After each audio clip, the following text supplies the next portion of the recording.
Hey guys, I'm Jody. And I'm Justin. And we are excited because we are going to do a top 10 list.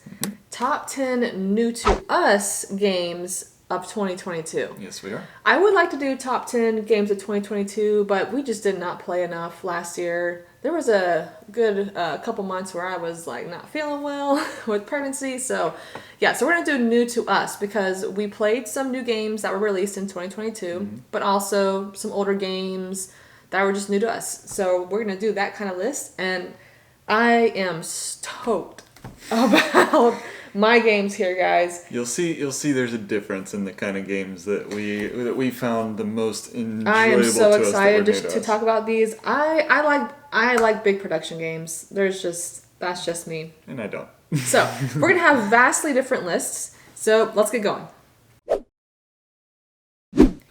All right, so my number 10 is going to be it's kind of a simpler version of a Civilization kind of a building game, or where you're trying to control areas and do battles and things like that, but you're also kind of going up on tracks trying to build your engine. This is First Empires, and so for those of you that are interested in like kind of that building and expanding and doing battle and things like that, but you don't necessarily want the big long version of it, kind of like this guy my right versions. here. like her versions, not so much. My version is this right here is a fantastic way to get that kind of a feel, but it doesn't take hours to play, and it's kind of like it's kind of quick. Like you take over an area and you do these battles, and then the other one comes back and they take over areas and do these battles.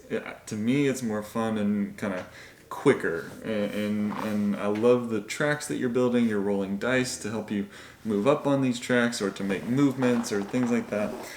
Also, the artwork is It's a great production, guys. is beautiful. The colors, Dual layered boards. yeah, the colors, the way that the art is, I just love it. The way it's all packed together.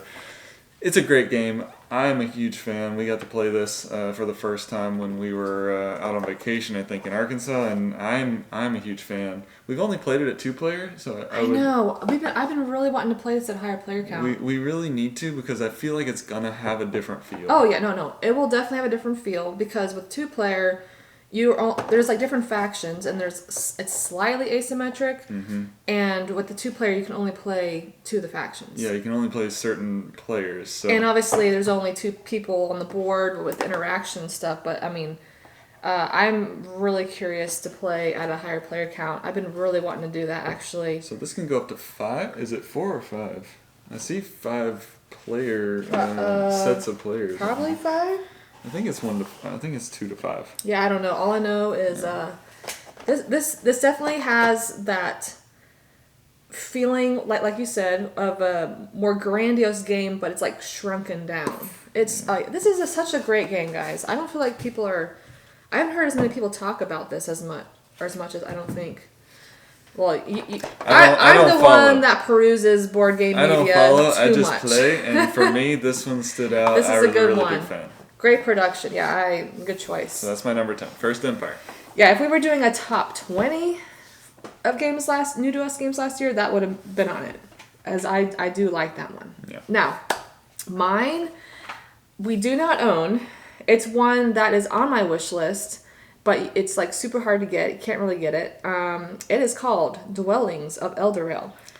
I did Big not play box. that. Big box. Yeah, he did not play that. Our friend Shalane Alicio, they have that game, the Legendary Edition through Kickstarter, the whole blinged out thing. So we played an epic game of that. It's been a while. It was obviously last year, but it's been a little while. And I thoroughly enjoyed it. It's like an epic worker placement game. And you've got some area control, you've got some engine building, you got tableau stuff. Like you can place out your workers or regroup and activate your tableau of cards, and I mean, you got these cool meeples, and you're putting out dwellings, and you got these miniatures too, and oh my gosh, it's just one of those big sprawling productions that is fun, because I love resource management and hand management and all that type of stuff. So it's on the wish list high up. So whenever it's easy to get again, we might have to get that bad boy. I did back Andromeda's Edge, which is same designer. It's kind of like a spin-off of Dwellings, but like set in space. So that's like even more cool That's for me. right up our alley. So. Space. So anyway, that is my number 10. All right, everybody. So next on my list, we're gonna do a kind of my style of game for sure. More flippin' right, rollin' right type of activity. This is Welcome to the Moon, and this is certainly a flippin' right type of a game. But you really get like 8 different games in one inside of this box. I mean, you can play it as if it's like a campaign and go through 1 through 8 if you wanted to, and it follows a certain sequence of like prepare for launch, you're flying, you're getting to the moon, you're colonizing the moon. So it's got all of these different phases that you can go through for each different game, or you can just play individual games on their own. But the basic idea is that you've got stacks of cards out here and you're going to be flipping these cards. These cards are two-sided. One side's going to have a number on them. The other side's going to have a symbol on them. And you're going to be using those numbers and symbols to essentially fill in blanks, right? So you're filling in these blanks, trying to get sometimes sequences of numbers or certain symbols in certain places and things like that. And ultimately, all of it's adding up to whoever gets the most points is the winner. And so, to me, this game it's fun. It's my type of game. But It's I think a one. lot of people could get into this. It's really pretty simple, pretty easy, and we love the boards. They're really cool. They're pretty. Oh yeah. You have little dry erase markers that you're using to write on them. So you just wipe it off and you're done. Yeah, I mean, and the first adventure was pretty basic, so it's, like you said, it's not too complicated, but the other adventures kind of get more complicated, and there are some brain burning ones. There are some that and we haven't played all of them yet, and we've gotten through 4 or 5, I think. Yeah, we've played over half of the different maps, but we need to keep playing it because this is a really good game. Yeah, I'm a huge fan of this, and each one of them, while it's the same idea, you're filling in blanks with numbers. It's all different. Each one's totally different. Yeah, it's impressive. So you literally get like 8 different roll and write or flip and write type games in one box. It's really awesome. That's a really good pick. Yeah, big fan. Okay. And it's in space. And it's in space. So I mean, that's cool. There you go. All right, so we have an Awakened Realms game, kind of a bigger production, and I got to play this for the first time. This was on our shelf of opportunity for a while. Lords of Hellas, guys. I finally got to play this last year, and I really enjoyed this one a lot. So this is set in the Dark Age of Greece, and it's kind of like this tech feeling too. You can build these monuments, and I mean it looks awesome. I like this because there's multiple ways to victory. You can do just straight up like area control stuff, stuff with temples, even like building monuments. It's so much fun, and each player has like their own asymmetric hero that has different abilities, and you're placing hoplites out onto the board. You're having some awesome experiences. So I really wish I could get you to play some of these because it's just so much fun. Doesn't this look like a fun game? I mean, you'll notice that a lot of these games that are on her list, I have not played. There are some that I have.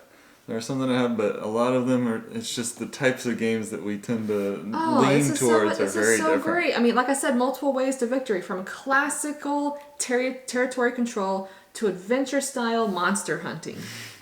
Yes, so there's a lot of cool minis in here as well, and like I said, monuments that you actually like put together throughout the game, and this is just a fun one. Next on the list is a game that really shouldn't be new to us in 2022 because we really should have played this a long time ago because it is certainly my type of game. The abstract nature, the pretty pieces, the kind of the drafting of those pieces, all that kind of thing really, really worked for me. And then there's the puzzly type nature of it as well, where you're trying to fit these things together in just the right way, all to get points. And, for me, Azul really should have hit the table a lot sooner than it did. I mean, it really is your game. It's my type of game. It just works for me, and I think that there's 4 different versions of Azul at this point, right? So Four main ones. 4 main ones, and then an offshoot that's essentially this one, The chocolate version. style, which and so we've got the various versions. We've played 3 of them at this point. We still need to play the latest one, which is Azul Queen's Garden, I believe. The latest one. Yeah. So, but this one for sure was gonna hit the top 10 of my played in 2022, first time play in 2022, and so Azul shouldn't have taken this long to get it to the table, but it did. So there it is. And I just love the components to the Azul games. Absolutely. They're just so nice. I really like it. Yeah. Okay, so mine is. Oh, we got sucked in. We got sucked in last year into the world of Dice Throne. Our friends, Shalane and Alicio, thank you for breaking the budget or the bank for a little bit last year because we got Dice Throne. This is season 2. We have season 1.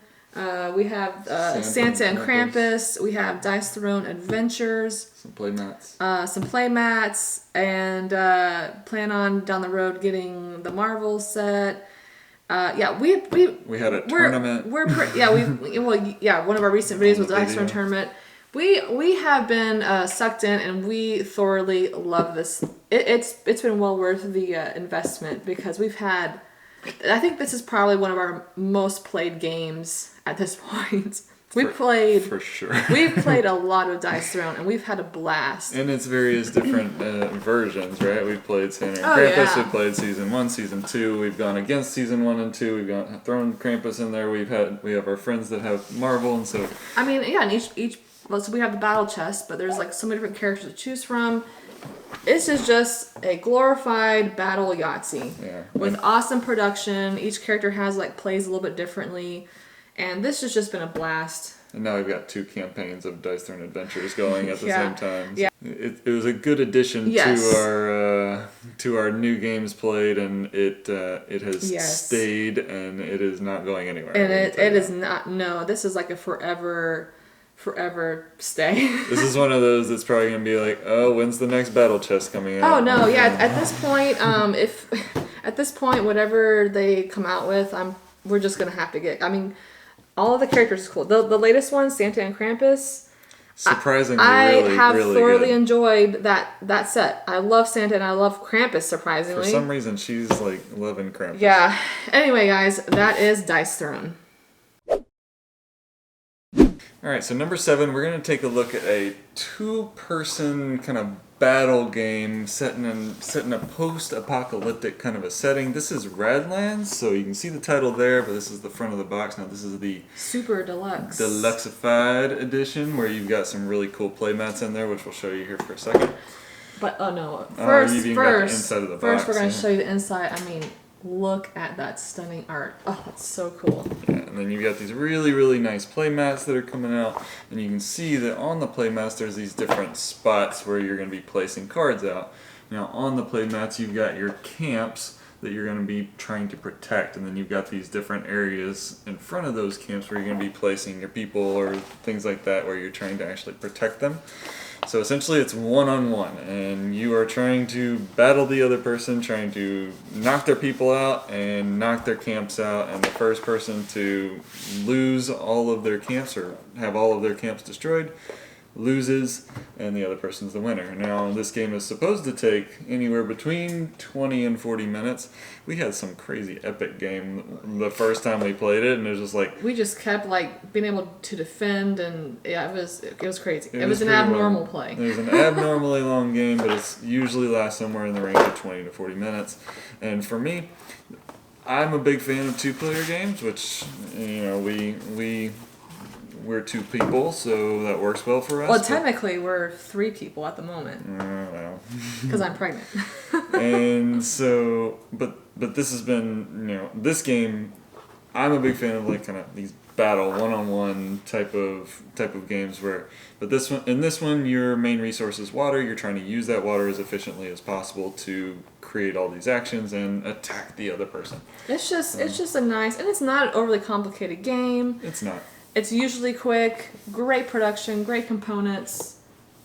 Good choice. Yes, Red Knights. Got it. Yeah, it's from Roxley Games, and they're the one that did Dice Throne too. They always have great production quality. Mm-hmm.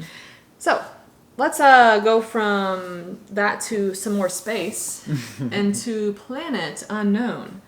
So this is a polyomino game where you're putting these pieces onto like your planets. There's a lot of variability because there's a lot of different planets you can play, and there's a lot of like different corporations you can play as. So I feel like there's a fair amount of replayability. And this one has the Lazy Susan, where that stores all the pieces, and you're like moving it around, and people are taking pieces and putting it on their board. And you have these cute little rovers that travel along your board, trying to pick up and collect things. Yeah, and your corporation board, I think it's called a corporation board, I don't remember, but you have a lot of tracks. So it's just, oh man, this is just a fun game. Yes. And we need to play some more of this. Like, oh my gosh, I want to play all these games right now. Oh my gosh, oh my gosh, oh my gosh. I'm a fan. This one checks a lot of boxes for me as well. It's a good one. We haven't played it. This has 1 to 6 players, and I feel like it would be fine at 6 players because you're just kind of, everyone's collecting their pieces and doing it at the same time. Simultaneous, so. Yeah, we need to try this at a higher player count, so I think it would go over pretty well. So this is Planet Unknown, the deluxe edition. And up next, we're going to take a look at another 2-player war game, and this is Blitzkrieg, World War II in 20 minutes. That is my kind of game, right? Yes, so, it is. A game that is a 2-player war game that happens quickly, I'm in. Now, it may not be the prettiest thing to look at, but it is really, really good. So we're going to show you guys what we've got. All right, you know what's weird is I'm really big on the aesthetic of games, production value. For some reason, guys, I actually like the way this looks.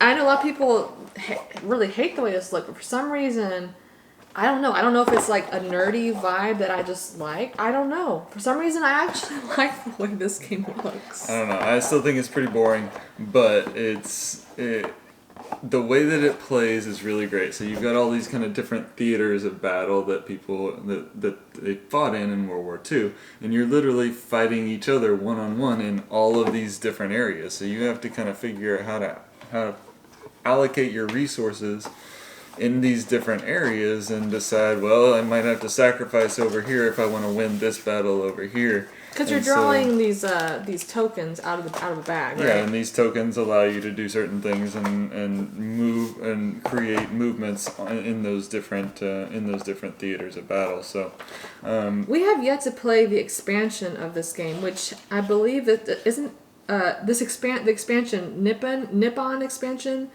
has Godzilla in it. So we got to try it. That seems really out there. Seems a little out there, but the base game of this Blitzkrieg is fantastic, and like it says, 20 minutes. Takes about that long, but you still feel like you've played like a really significant battle. Yeah, it's a good one. I like this one as well, and we need to try the next one in this kind of line.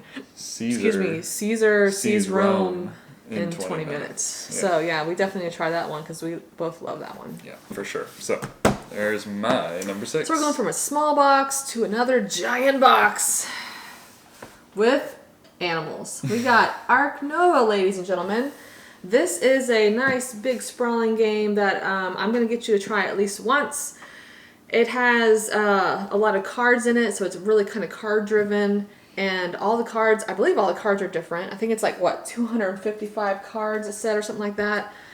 And you've got animals. You're kind of, each player has their own zoo, and you're placing out tiles to put animals in, and it's just fun. And each player has 5 cards, and action cards, and whichever slot you put underneath your board determines the strength of the action card.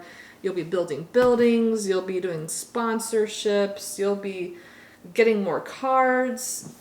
It's just fun goodness. And yeah, Justin, I'm gonna get you to play this with me sometime. You have to at least try it one time, because it gets compared with what, Terraforming Mars and some other ones, I don't know. And Terraform Mars is pretty decent for you. You just need to give this one a try. Anyway, that is what are we on? Number 6, Ark Nova. So this one on his list right now, that's about to happen any moment now, greatly excites me. You would have never thought at the beginning of last year that a game having anything to do with Twilight Imperium would ever make any top 10 list of mine. Well, obviously this is not Twilight Imperium. It is not, but it is kind of It is a derived crunchy roll and write. Yeah, so we have somehow discovered that crunchy roll and writes are kind of my jam. So I'm a big fan of roll and writes in general. But when they get a little more complicated and it takes that little extra brain power to kind of figure out, okay, if I do this, then it'll give me this over here and how it all connects. For some reason, I like it. That just makes me so happy. I don't know why. I'm so happy that you like this game. So we actually played it first with some friends that have it, and then they got this for us recently for my birthday. For your birthday. So now we own it. And yes, I'm very happy about this choice that you, yes. Yeah, so this game is, you've got 4 different sheets of things that you're marking on. And to me, when I look at it, I just think, how am I ever going to bring this into focus or trying to figure out how it all works together? But for some reason, games like this, where there's multiple sheets with multiple things to connect, but it's literally just writing things on there. For some reason, I can visualize and see it and do it, and it's fun. It's still fun for me. I don't know why. I don't know what's different about this compared to a board game of similar kind of complexity. It's the dice. These are the best dice ever. I don't have the same kind of I know sensory it's not the dice. feel kind of things. It's the gameplay, but guys, these really are the coolest dice I think I've ever played with. I don't know. I'm just a big fan of this game, and we played it for the first time in 2022, and played it recently again. And we played it recently again, and I just like it. I don't know what it is. Well, that makes me very happy. I would gladly play this with you anytime because I also love this game, and yes, and oh my gosh, I love those dice. Those dice are amazing. Good choice. Excellent choice. So, crunchy roll and writes. Who knew? Woohoo! Okay, so we have an Elf Creek Games game, Merchants of the Dark Road.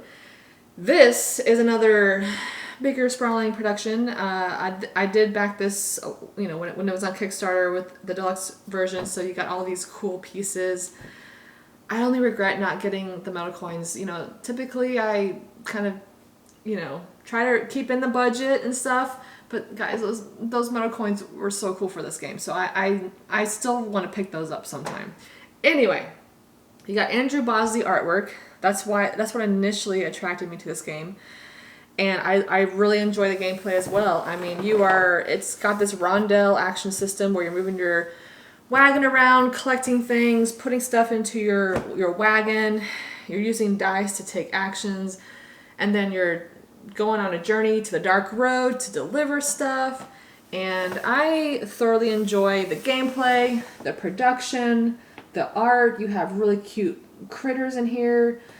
Man, I love this game. I'm sad that you didn't as much as me. This is one I did play, and for whatever reason, I was just bored. You just need to try it again. Anyway, moving on. So this number 4, we have yet again, small box, Big production. So here we go. So let's take a look at the crew. So the crew, for me, the crew kind of took over the board gaming world as like, oh, trick taking can be fun. I think it was 2020 release or something. Yeah. But we didn't try it until last year. So we played it last year for the first time, and I was just like, I like that. That was fun, and it was kind of a cool little spin and making it a cooperative trick-taking game versus competitive trick-taking games. I don't know. It was just very interesting and very fun for me trying to kind of communicate but not communicate to try and figure out the right way to play the cards and to make the right person win the trick and do all that cooperative. So to me, this was a really cool, fun little card game that kind of builds in complexity as you go, because you can kind of take it through different missions or something. There's like 50 different missions in the box or something like that. Yeah. So, and they build in complexity as you go. We need to play through this. Yeah, we got to get a third player who wants to do cooperative. Although this does say 2-player variant. I don't know if it's any good or not. Let us know, guys. Have you guys played this at 2? Let us know, because we haven't. We've only played it at 3. 4, and yeah, we also have the other one, the Mission Deep Sea or whatever. So yeah, I want to play through this and the other one. Yeah. And I think we're just finding out that you like these trick-taking games, because Cat in the Box. That's another one that we both like. That was another winner for me. That was a cool twist on trick-taking. All right, so let's go to the big production over here. All right, so we've got Endless Winter Paleo. I need some space here. Yeah, I see that. I need some space. Give me some space here. Endless Winter Paleo Americans. This I didn't back it on Kickstarter, but this is the retail version. But guys, the retail version is amazing in and of itself. It looks really good. It's an amazing production. I do have 3 main expansions.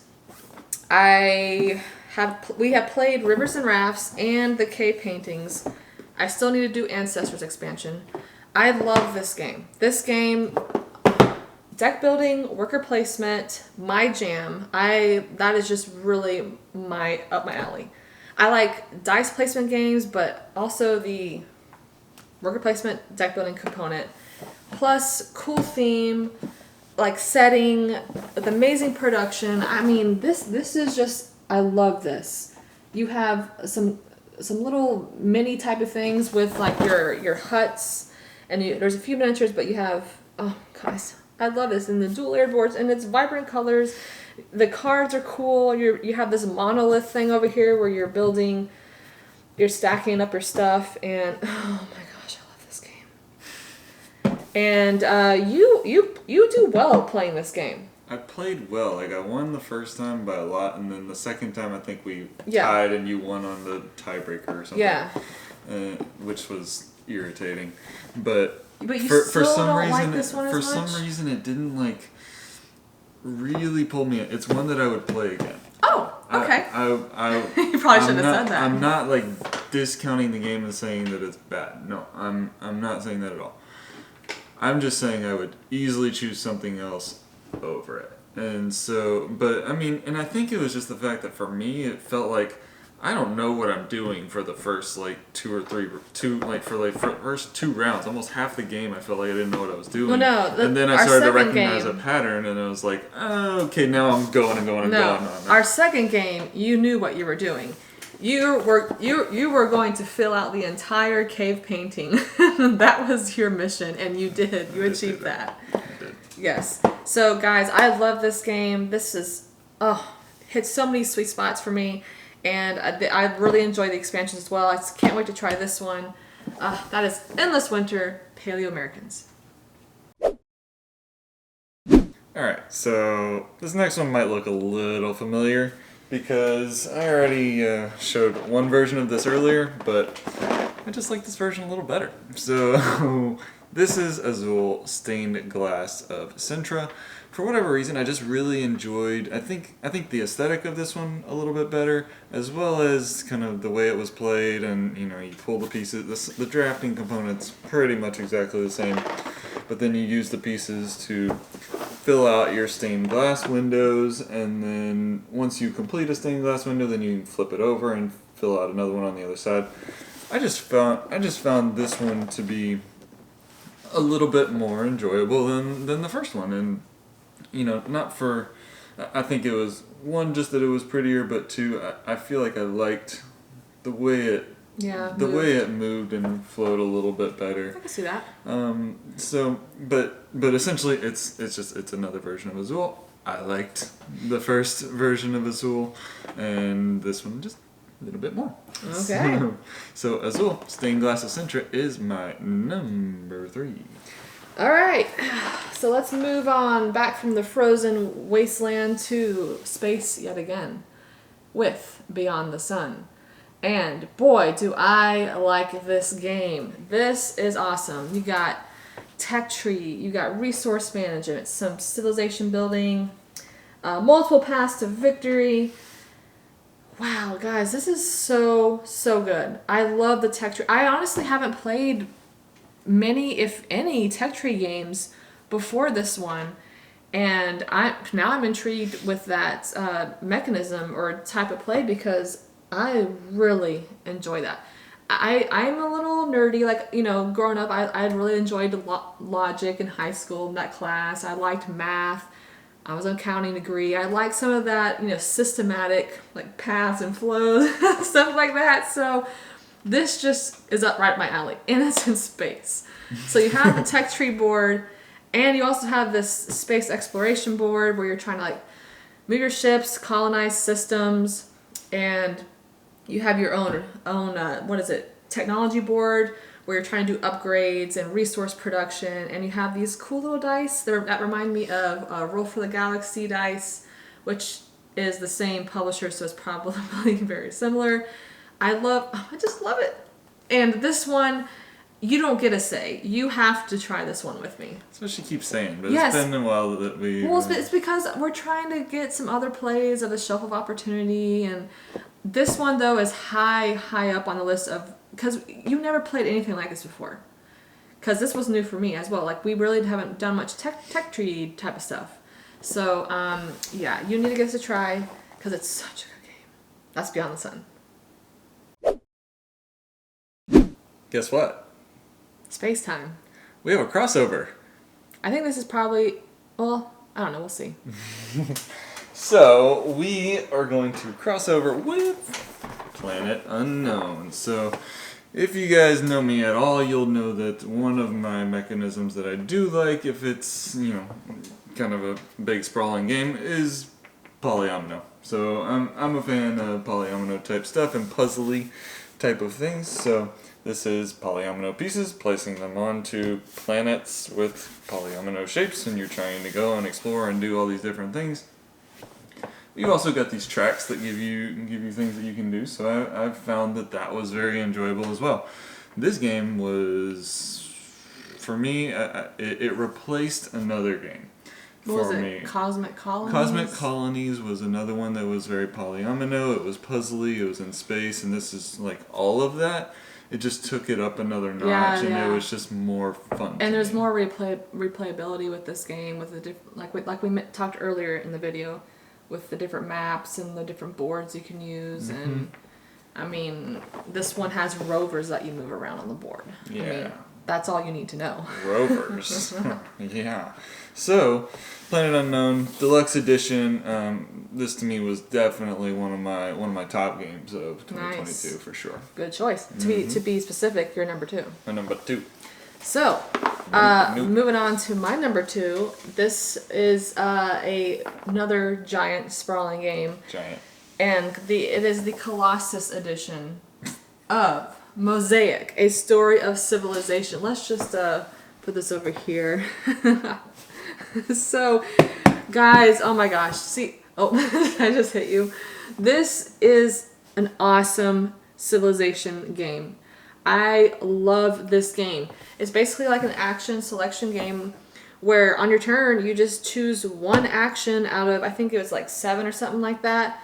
And all of the actions are kind of listed to some degree on the actual board, the main board itself.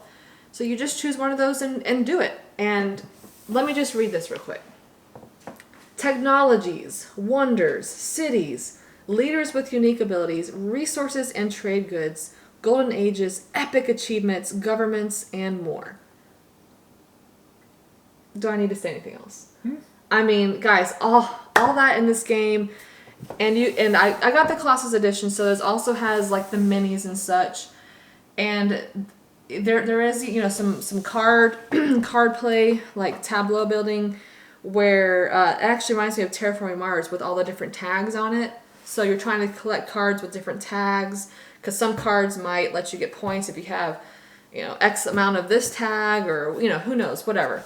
But you're placing out stuff on the board, so there's like some area control. Oh man, guys, this is just a really, really fun game. And this is yet another one of those that we will play together. Just sometime. But you have to try it at least one time. I know it looks, daunting and overwhelming, but it really is not that bad. You just have a list of 7 actions, and you just pick one of them on your turn. That's it. So you can do this. You can do this game. So, yes. And I did back the expansion and stuff, so that will be down the road as well. But, that is Mosaic, A Story of Civilization, the Colossus Edition. Number 1, new to us games in 2022. What is yours? I think we've talked about it enough times. This is Dice Throne. Yeah. So, for me, Dice Throne was just fun. And it was one of those things where, like she said earlier, our friends introduced us to it. And the first time I played it, I was like, okay, that was alright. That was kind of fun. Let's play it again. I got sucked in, and then after playing it multiple times, you started getting a little sucked in. I started getting sucked in, and then I realized there were all these different characters that could do things in different ways, and I was like, oh, I want to try that one. Guys, Dice Throne, if you haven't played this crazy battle Yahtzee game that is... It's just fun. It's just fun. It's just fun. Let me show you. This is Santa and Krampus. Now, I believe this was only going to be available through the Kickstarter. But, guys, definitely give these a try. I mean, this is just fun. Now, yes, you got... It's like Battle Yahtzee. So you got some luck in there. But it is just... It's a lot of fun. It's fun. It's fun. So, for sure, because, we played this over and over and over again, and it's not just because we kind of liked it, it was because I really liked it. And so, if she finds a game that I like, then we're going to play that game. Yeah. So, this is for sure, my number 1 new to us games in 2022. Dice Throne! And all of its many iterations. You know what? We should probably do like our top 10 Dice Throne characters sometime. Yeah, maybe we should. Because we played so many different characters. Yeah. Okay, so my number 1 is going to be another big sprawling game. Are you surprised? No. And it is a 4X game, Heroes of Land, Air, and Sea, published by Gameland Games. Scott Alms is the designer, which is hilarious to me because they're like the tiny epic people. And then they have randomly this big sprawling 4X game. So I just find that hilarious. Anyway, that was just a side note. So like I said, 4X game. So you got this large map. You got your dudes. This one has a lot of, it says 80 miniatures and 32 constructs that you're putting out onto the map, trying to expand your civilization. You're putting out, you got like these airships. You got boats, these vessels that you can put your dudes in. You're building your capital city, and it is just fun. And each player has like their own faction that's different and has different dudes. So like one is the humans, one is the elves.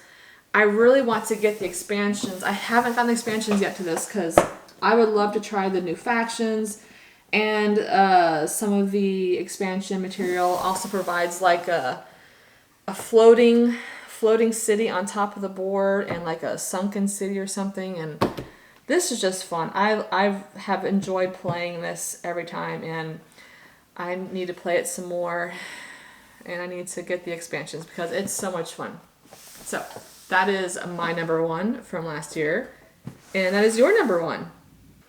So despite having several months of not playing very much because I wasn't feeling well, I feel like we got in some really fun plays last year. Of new games. Of new games. I mean, man, and honestly, guys, some of these games are definitely going to be in my top 10. You're going to have to stay tuned. I'm just going to say, I mean, I have thoroughly enjoyed learning all these new games, these big, sprawling productions. And I enjoy the small ones too. Like, if we did top 20, more of his games would have been on my list. But we had a lot of fun playing some of those games. Which games are you more of a Jody gamer, a Justin gamer, and which games out of our list were most interesting to you? Let us know in the comments below. But guys, thanks for watching, and we will see you on the next video.